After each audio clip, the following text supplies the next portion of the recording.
এবং চিকিৎসা সেবা দেবেন। এই যে শিশু বাচ্চাটি আপনারা দেখতে পাচ্ছেন যে ভূমিষ্ঠ হয়েছে গতকালকে, এর নিরাপত্তা কে দেবে? কিছু স্বার্থন্বেষী মহল শুধু তাদের ব্যক্তি স্বার্থের জন্য এই ধরনের ক্লিনিক পরিচালনা করে, যেখানে কোনো ডাক্তার থাকে না, নার্স থাকে না, তাদের প্রয়োজন শুধু টাকার। এই হচ্ছে এই ক্লিনিকগুলোর ব্যবসা। দেখুন যে একজন টেকনিশিয়ানই হচ্ছে এদের ডাক্তার, এবং তিনি বায়োকেমিস্ট্রির যত কাজ আছে সেগুলো করছে, ব্লাড পরীক্ষা করছে, মলমূত্র পরীক্ষা করছে, এবং তিনি স্বাক্ষর করে ছেড়ে দিচ্ছেন। একজন রিসিপশনারিস্ট, একজন টেকনিশিয়ান, একই ব্যক্তি, তিনি বিভিন্ন কাজ করছেন, তিনি আবার ডাক্তারের ভূমিকায় এ ধরনের পরীক্ষা নিরীক্ষা করে স্বাক্ষর করে ছেড়ে দিচ্ছেন। আমরা এই ক্লিনিকের বিভিন্ন অংশ ইতিমধ্যে আপনাদের সামনে তুলে ধরেছি। আমরা কথা বলছি এই ক্লিনিকের যিনি ম্যানেজার আছেন তার সাথে। কী নাম আপনার? ফরিদ আহমেদ। আচ্ছা ফরিদ সাহেব, আপনার ক্লিনিকের যে সার্বিক অবস্থা আমরা দেখতে পেলাম, এটা ঠিক না অন্যায়? এটা স্যার আমরা তো আসলে লোকালি থাকি, মানে সার্বিকভাবে দেখতে গেলে পরে অনেক কাগজ পেপারসপত্র দেখতে গেলে পরে ঠিক না। আপনার কি লাইসেন্স আছে? লাইসেন্স যেটা দেখালাম আমি আপনার এইটাই লাইসেন্স। না, সেই লাইসেন্স কি রিনিউ করা আছে? না, ওটা রিনিউ করতে দেওয়া হয়েছে খুলনাতে। আপনি তো লাইসেন্স করেছেন 6/6/12-তে, 30/6-তে এটা শেষ হয়ে গেছে। আপনার এখানে ডাক্তার নেই, নার্স নেই, কোনো ট্রেনিংপ্রাপ্ত নার্স নেই, ডিপ্লোমা নার্স নেই, এইভাবে আপনি ক্লিনিক চালাচ্ছেন, এটা ঠিক না অন্যায়? না, এটা অন্যায়। আপনার এখানে কোনো সার্বক্ষণিক কোনো ডাক্তার নাই, এটা ঠিক না অন্যায়? এটা তো অন্যায়। আপনি অন্যায় বুঝতে পারতেছেন? হ্যাঁ, নিশ্চয়ই। জনসম্মুখে আপনি আপনার অন্যায় স্বীকার করছেন। প্রিয় দর্শক, আমরা এখানেই পেয়েছি এখানে একজন ডাক্তারকে, সরকারি কর্মকর্তা, আমরা তার সাথে কথা বলছি। আচ্ছা, আপনি ক্লিনিকের সার্বিক অবস্থা ঘুরে দেখেছেন? জি দেখলাম, আপনাদের সাথে দেখলাম। এ ব্যাপারে আপনি কি ব্যবস্থা নিচ্ছেন? বেসরকারি আইন ও বেসরকারি ক্লিনিক ও ল্যাবরেটরি আইন 1982 অনুসারে ওনার যেগুলো দেখলাম আমরা, এই ব্যাপারে আমাদের বিজ্ঞ আদালত ম্যাজিস্ট্রেট সাহেব আসেন, উনি ব্যবস্থা নেবেন। আমরা এখানেই পেয়েছি ভ্রাম্যমাণ আদালতের নির্বাহী ম্যাজিস্ট্রেট মহোদয়কে, আমরা তার সাথে কথা বলছি। এই যে ক্লিনিকের যিনি দায়িত্বে আছেন, তিনি তার অপরাধ স্বীকার করলেন এবং ডাক্তার সাহেব কর্তৃক আপনি প্রসিকিউশনও পেয়েছেন। এ ব্যাপারে আপনি কি আইনানুগ ব্যবস্থা গ্রহণ করছেন? জি, বেসরকারি মেডিকেল ক্লিনিক ও ল্যাবরেটরি নিয়ন্ত্রণ অধ্যাদেশ 1982 অনুযায়ী আমরা উক্ত ক্লিনিককে 5,000 টাকা জরিমানা, অনাদায়ী 3 মাসের বিনাশ্রম কারাদণ্ড প্রদান করলাম। এটা এক্ষুনি কার্যকর হবে। আমরা আরও একটি ক্লিনিকে এসেছি। আপনারা দেখতে পাচ্ছেন যে এখানে চোখের চিকিৎসা সেবা দিয়ে থাকেন। অপারেশন থিয়েটারটাও হচ্ছে চোখের অপারেশন করার জন্য। কিন্তু সেখানে এসে আমরা কি দেখতে পাই? আমরা সেখানে এসে দেখতে পাই চোখ একটি ব্যক্তির অমূল্য সম্পদ। এই চোখ যার নেই, সে পৃথিবীতে সকলের কাছে হয়ে যায় পরে বোঝা। অনেক অর্থশালী ব্যক্তিও তার পরিবারের কাছে সে বোঝার ন্যায় চলাফেরা করে। কিন্তু আমরা যখন পাশের একটি ক্লিনিকে এই মোবাইল কোর্ট পরিচালনা হচ্ছিল, আমরা যখন সেই প্রতিবেদন সংগ্রহ করছিলাম, সেই সুযোগে ক্লিনিকটি বেশ পরিষ্কার পরিচ্ছন্ন করেছে, কিন্তু অপরাধী তার অপরাধের কোনো না কোনো প্রমাণ রেখে যায়। ঠিক অতি তাড়াতাড়ি পরিষ্কার করতে গিয়েও তিনি সব কিছু পরিষ্কার করতে পারেননি। তার একটি উদাহরণ আমরা আপনাদেরকে দিচ্ছি। আপনারা দেখতে পাচ্ছেন যে এইখানে অপারেশনের জন্য বেশ কিছু সুই সুতা তারা এখানে রেখেছেন, সুইগুলোকে রেখেছেন, কিন্তু সেই অংশটি এগুলো ব্যবহার করা এবং রেখেছেন, কিন্তু এইখানে প্রচুর পরিমাণে বালি। ডাক্তার সাহেব, আপনি একটু হাত দিয়ে দেখুন তো, বালি পেয়েছেন? এটা কি চোখের জন্য ঠিক না, চোখের জন্য অবশ্যই ক্ষতি হবে। অপারেশন করলে কর্নিয়াল আলসার ডেভেলপ করতে পারে, অপারেশন করার সময় ইমপ্রুভ হবে। হ্যাঁ, ইমপ্রুভ হবে। আমরা যে সরকারি ডাক্তার যিনি আছেন, তিনি ওনার ভাষ্য দিলেন। আমরা কথা বলছি ক্লিনিকের মালিকের সাথে। কী নাম আপনার? আমার নাম সুরজ আলী বিশ্বাস। আচ্ছা, সুরজ আলী বিশ্বাস, আপনি তো চোখের অপারেশন বা চোখের রুগী আপনার এখানে আসে বেশি। আচ্ছা, এই যে আপনি এত সুন্দর একটি পরিবেশের মধ্যেও আপনি যে জিনিসপত্রগুলো রেখেছেন এবং একটি নোংরা এখানে বালি, এর ভিতরে এই বালি কোত্থেকে এলো? এই যে ধুলিবালিটা আমরা দেখতে পাচ্ছি, এটা ঠিক না অন্যায়? অবশ্যই অন্যায়, কিন্তু আমি এটা ইউজ করি না স্যার। আপনি ইউজ করেন আর না করেন, আপনার একটা অপারেশন থিয়েটারের ভিতরে এই ধরনের জিনিসপত্র আছে এবং সেখানে বালি আছে। এখানে আমরা নতুন সুইও দেখতে পাচ্ছি, সেগুলোও আছে, প্যাকেটের ভিতরে সুইগুলো আছে, কিন্তু সেখানে বালি। এটা ঠিক না অন্যায়? অবশ্যই অন্যায়। আপনারা ইতিমধ্যে এই ক্লিনিকের সার্বিক অবস্থা দেখেছেন। আমরা কথা বলছি ক্লিনিকের মালিকের সাথে। আপনার ক্লিনিকের যে সার্বিক অবস্থা, ডাক্তার নিয়ে, তার পরবর্তী পর্যায়ে আপনার নার্স নিয়ে, আপনার অপারেশন থিয়েটারের ভিতরে নোংরা, এখানে যেখানে ডাক্তার দেখে সেখানে বর্জ্য পড়ে আছে, এটা ঠিক না অন্যায়? জি স্যার, অন্যায়। অন্যায় বুঝতে পারতেছেন? জি স্যার। এই অন্যায় জনসম্মুখে স্বীকার করছেন? জি। কথা বলছি এখানে যিনি আমাদের সাথে উপজেলা স্বাস্থ্য কমপ্লেক্স থেকে যিনি ডাক্তার এসেছেন তার সাথে, আপনি এই ব্যাপারে কি আইনানুগ ব্যবস্থার জন্য সুপারিশ করছেন? বেসরকারি ক্লিনিক ও ডায়াগনস্টিক এবং ল্যাবরেটরি আইন 1982 অনুসারে ওনার ক্লিনিকে যে ধরনের ত্রুটি দেখলাম আমরা, এ ব্যাপারে বিজ্ঞ ম্যাজিস্ট্রেট সাহেবকে ব্যবস্থা নেওয়ার জন্য, প্রশিক্ষণ নেওয়ার জন্য বলা হচ্ছে। আমরা এইখানেই পেয়েছি আজকের এই মোবাইল কোর্টের ভ্রাম্যমাণ আদালতের নির্বাহী ম্যাজিস্ট্রেট মহোদয়কে, আমরা তার সাথে কথা বলছি। এই যে আপনি দেখলেন যে অপরাধী তার অপরাধ স্বীকার করলেন এবং উপজেলা স্বাস্থ্য কমপ্লেক্সের ডাক্তার কর্তৃক আপনি প্রসিকিউশনও পেয়েছেন, এ ব্যাপারে আপনি কি আইনানুগ ব্যবস্থা গ্রহণ করছেন? জি, বেসরকারি মেডিকেল প্র্যাকটিস ও নিয়ন্ত্রণ অধ্যাদেশ 1982 অনুযায়ী উক্ত ক্লিনিককে 5,000 টাকা জরিমানা, অনাদায়ে আরও 3 মাসের কারাদণ্ড প্রদান করা হলো। আমরা যখন মোবাইল কোর্টের সাথে বিভিন্ন সচিত্র প্রতিবেদন সংগ্রহ করছি, সেই মুহূর্তে একটি ফোন আসে যে আপনারা যে রাস্তায় যাচ্ছেন ঠিক সেইখানে দেখুন একটি ছেলে যে কম্পিউটার নিয়ে বসে আছে, সেই কম্পিউটারে থেকে আমরা যদি কখনো গান ভরতে যাই তার ভিতরে আমাদেরকে খারাপ ছবি দেওয়া হয়। আমরা যখন দেখতে চাই সে প্রথমে অস্বীকার করে, এক পর্যায়ে যখন আমরা চ্যালেঞ্জ করি যে কম্পিউটার আমরা চালাবো, তখন তিনি স্বীকার করেন এবং আমাদেরকে বিষয়টি আমাদের সামনে তুলে ধরেন। এই যে এই ধরনের কার্যকলাপ করে আমাদের যুব সমাজকে ধ্বংসের শেষ প্রান্তরে নিয়ে এসছে। আমাদের একটি সমাজ আছে যে সমাজে আমরা বাবা মা ভাই বোন স্ত্রী সন্তান নিয়ে একই সাথে বসবাস করি। আমাদের ছেলেমেয়েরা যখন রাস্তায় বের হচ্ছে তাদেরকে বিভিন্ন ধরনের কমান্ড ছুড়ে দেওয়া হচ্ছে, তার একটি মাত্র কারণ এই ধরনের অশালীন ছবি এবং এই ধরনের কার্যকলাপে তাদেরকে বিভিন্ন খারাপ পথে নিয়ে যাচ্ছে। কথা বলছি এই দোকানে যে যিনি আছেন, যিনি মালিক, তার সাথে। কি নাম আপনার? শুভ। আপনি কতদিন যাবত এই দোকান করেছেন? কিছুদিন আগে। আচ্ছা, এই যে ছবিটা আমরা দেখলাম, এটা কারা নেয় সাধারণত, কাদেরকে দেন? এটা অনেক মানুষ আছে, সিনিয়র মানুষও আছে। তাদেরকে দেন। আচ্ছা, এই যে কম্পিউটার রেখেছেন, জি। এটা কি ঠিক করেছেন? কথা বলেন, ঠিক করেছেন? না, করিনি। অন্যায় করেছেন? আচ্ছা, এইগুলো দিলে আপনার কয় টাকা করে দেয় একটা মোবাইলে? 10 টাকা 20 টাকা। 10 টাকা 20 টাকা। প্রতিদিন কতগুলো মোবাইলে আপনার এটা দিয়ে থাকেন? 5-7টা 10টা এরকম। এরকম করে দিয়ে থাকেন। জি। এবং তারা এটা নিয়ে চলে যায়, এই তো? জি। এই ধরনের কার্যকলাপকে আরও আপনি করবেন? জি না, হ্যাঁ, আর কোনো দিন না। এই যে যা করেছেন এটা কি ঠিক করেছেন না অন্যায় করেছেন? অন্যায় করছি। এই জনসম্মুখে আপনি আপনার অন্যায় স্বীকার করছেন? জি। এই ধরনের ভুল আরও কি কখনো করবেন? না। জনসম্মুখে বলছেন? জি। জোরে করে বলেন।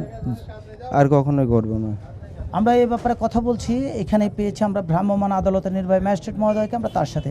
এই যে সে জনসম্মুখে তার অপরাধ স্বীকার করলেন এবং এই ধরনের কার্যকলাপ সে আর কখনো করবে না, এ ব্যাপারে আপনি কি আইনানুগ ব্যবস্থা গ্রহণ করছেন? দণ্ডবিধি এর 294 ধারায় অশ্লীল কার্য করার জন্য এবং অশ্লীল কার্যে উৎসাহিত করার জন্য তাকে আমরা 5,000 টাকা জরিমানা করছি এবং তার যে হার্ড ডিস্কের ভিতর সেটা ছিল সেই হার্ড ডিস্কটা আমরা জব্দ করেছি, যাতে ভবিষ্যতে সে এর ভিতরের কোনো ডকুমেন্টস কোনো কারোর কাছে সে ট্রান্সমিট করতে না পারে। 5,000 টাকা জরিমানা, অনাদায়ে 2 মাসের বিনাশ্রম কারাদণ্ড। প্রিয় দর্শক, আমি বারবার বলে থাকি যে কোনো ব্যক্তিকে জেল বা জরিমানা দেওয়া করার উদ্দেশ্যে সরকার মোবাইল কোর্ট পরিচালনা করেন না। মোবাইল কোর্ট পরিচালিত হয়ে থাকে শুধুমাত্র জনসচেতনতা সৃষ্টি করার লক্ষ্যে। আমরা আশা করব এ ধরনের কোনো ব্যক্তি যদি তার কম্পিউটারে এই অশালীন ছবি বা এগুলো রেখে আমাদের যুব সমাজকে বিতরণ করেন, তাহলে কোনো অবস্থায় সে পার পাবে না। প্রশাসন কোনো না কোনো অবস্থায় জানতে পারবে এবং তাকে গ্রেপ্তার করে যথাযথ আইনানুগ ব্যবস্থা গ্রহণ করবে। কথা বলছি কুষ্টিয়া জেলার জেলা প্রশাসক সৈয়দ বেল্লাল হোসেন সাহেবের সাথে। ভোক্তা অধিকার আইন বাস্তবায়নে আপনারা কি ধরনের ব্যবস্থা গ্রহণ করছেন? এই ভোক্তাদের অধিকার সংরক্ষণ সংক্রান্ত কোনো আইন কিন্তু ইতিপূর্বে ছিল না। সরকার এই আইনটি করার পরে ভোক্তা অধিকার, মানুষের যে একটা অধিকার রয়েছে সকল ভোক্তাদের, সেটা নিশ্চিত করেছে।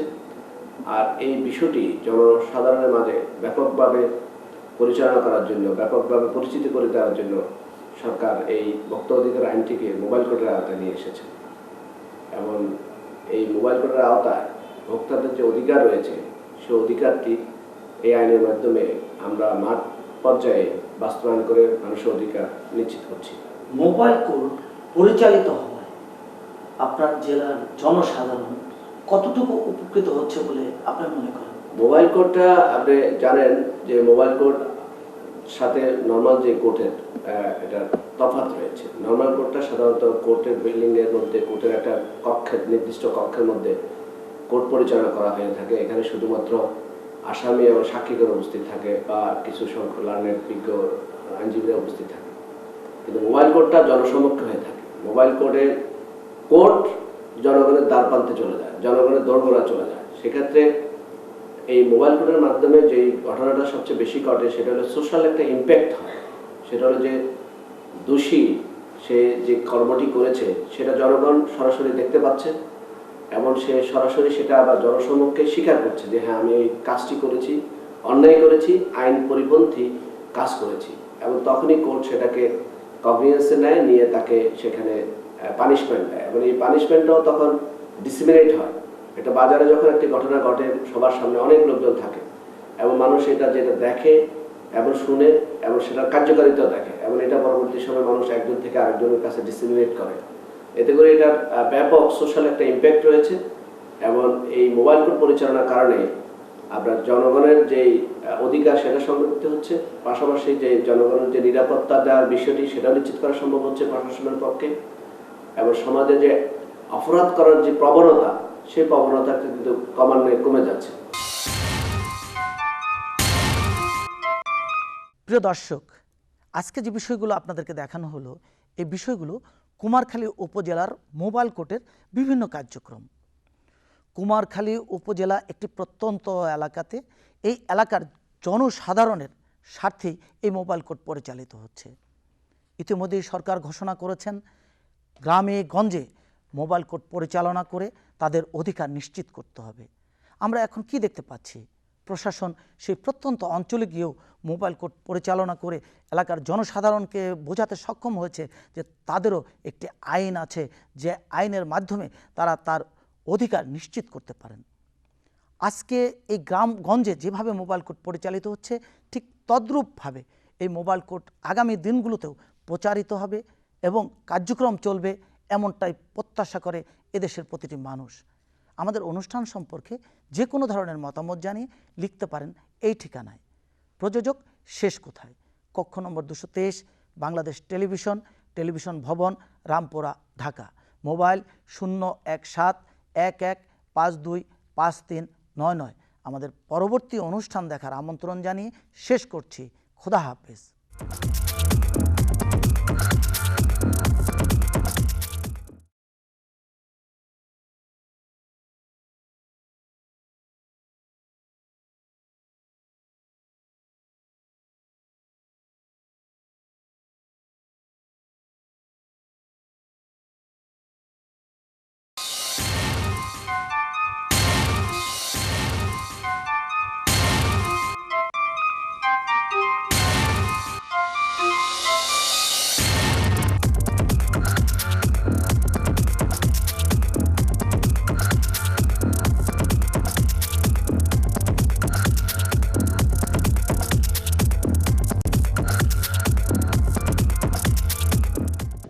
সুপ্রিয় দর্শক, স্বচ্ছতা ও জবাবদিহিতার মধ্য দিয়ে সুশাসন প্রতিষ্ঠার ব্রত নিয়ে আয়োজিত তথ্যভিত্তিক সচিত্র প্রতিবেদনমূলক অনুষ্ঠান শেষ কোথায় এর পক্ষ থেকে আমি সৈয়দ মাহমুদুল ইলা আপনাদের জানাই সাদর আমন্ত্রণ।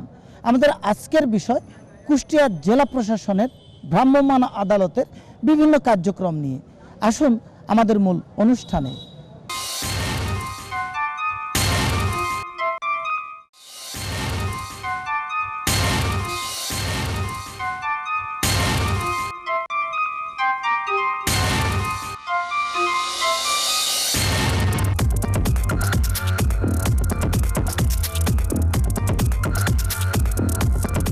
প্রিয় দর্শক, আমরা কুষ্টিয়া শহরে একটি হোটেলে অবস্থান করছি, খাবারের হোটেলে। আপনারা দেখতে পাচ্ছেন অত্যন্ত নোংরা এবং নোংরা সকল জিনিসপত্র এবং এই নোংরা পানি দিয়ে প্লেট ধুচ্ছে। আপনি যে পানিটা দিয়ে প্লেট ধুচ্ছেন, এটা কি নোংরা ময়লা? হ্যাঁ, এই ময়লা পানিতে প্লেট ধুতেছেন কেন? বদলায় পানি। তো এখন এরকম ময়লা পানির ভিতরে ধুইতেছেন, এটা ঠিক করতেছেন?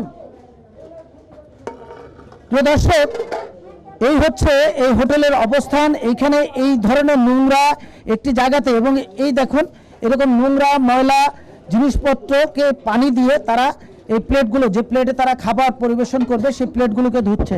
তো দর্শক, আপনারা দেখতে পাচ্ছেন যে এরকম একটি নোংরা স্যাঁতসেঁতা জায়গার উপর এই ধরনের একটি নোংরা প্লাস্টিক রেখে তার উপর এই ধরনের রসুন তারা কাটছে, এবং যে মহিলা এই কাজগুলো করছে তার ছায়া পর্যন্ত আপনারা দেখতে পাচ্ছেন যে এই রসুনের উপর লাগছে। এই যে আপনি এইভাবে কাজ করতেছেন, এটাকে ঠিক করতেছেন? হ্যাঁ, আপনি কি এইভাবে করেন সব সময়? এই রসুনটা আমরা পরিষ্কার করে দেবো, আবার কাটি সেরে ধুইয়ে এইটা আবার কাজ করতে হবে। এইখানে আমরা দেখতে পাচ্ছি যে তারা রেখে দিয়েছে, এই দেখুন প্রচুর মাছি উঠতেছে, এবং এখানে তারা সানার রেখেছে। কি নাম আপনার? আমার নাম মোহাম্মদ। আচ্ছা, এই যে এরকম খোলা রেখেছেন, এই যে মাছি উঠতেছে, এটা কি দেখতে পাচ্ছেন না? স্যার ওইটা আপনাকে গরম ছানা কেবল কাটলাম। আপনি গরম ছানা বলার কথা নাই, আপনার এখানে মাছি উঠতেছে কিনা? মাছের রেডি করছে। আচ্ছা, এখানে যে আপনি কাজটা করতেছেন, এই যে দুনিয়ার নোংরা, এর ভিতরে মাছি, এই মাছি যে ওখানে বসতেছে না, নাকি গরম মাছ এখনো বসতেছে কিনা? হ্যাঁ বসতে বসতেছে। প্রিয় দর্শক, আপনারা দেখতে পাচ্ছেন যে এখানে সবজি কাটছে এবং দুনিয়ার নোংরা এখানে রেখেছে, এবং এখানে যে ভদ্র মহিলা আছে আমরা তার সাথে কথা বলছি। কি নাম আপনার? আমার নাম কমলা খাতুন। আচ্ছা, এই যে এরকম নোংরা ময়লা রেখে সেখানে সবজিগুলো কাটতেছেন, এটা কি ঠিক করতেছেন? না, আমরা মিষ্টি যে ঘরটাতে রাখেন সেখানে এসেছি। আপনারা দেখতে পাচ্ছেন যে এখানে মিষ্টি আছে এবং মিষ্টিগুলো খোলা অবস্থায় আছে, এবং আমরা দেখতে পাচ্ছি যে মাছি আছে, মাছিটি মিষ্টির ভিতরে চলে গেল, এবং এই যে খোলা অবস্থায় রেখেছে, এখানে আমরা দেখতে পাচ্ছি যে অনেক মিষ্টি তারা রেখেছে এবং সম্পূর্ণ খোলা অবস্থায় রেখেছে। আপনারা দেখতে পাচ্ছেন যে সমস্ত খাবারগুলো, এখানে যা খাবার দেখতে পাচ্ছেন আপনারা, সমস্ত খাবার খোলা অবস্থায় আছে, এবং এর ভিতরে মাছি পড়ছে বা নোংরা জিনিসপত্র পড়লেও কারো যেন দেখার কেউ নেই। যার প্রেক্ষাপটে কুষ্টিয়া জেলার জেলা প্রশাসন প্রতিনিয়ত জনসচেতনতা বৃদ্ধির লক্ষ্যে মোবাইল কোর্ট পরিচালনা করছে। প্রিয় দর্শক, আপনাদেরকে আমরা দেখিয়েছি হোটেলের বিভিন্ন কার্যক্রম। আমরা কথা বলছি হোটেলের মালিকের সাথে। কি নাম আপনার?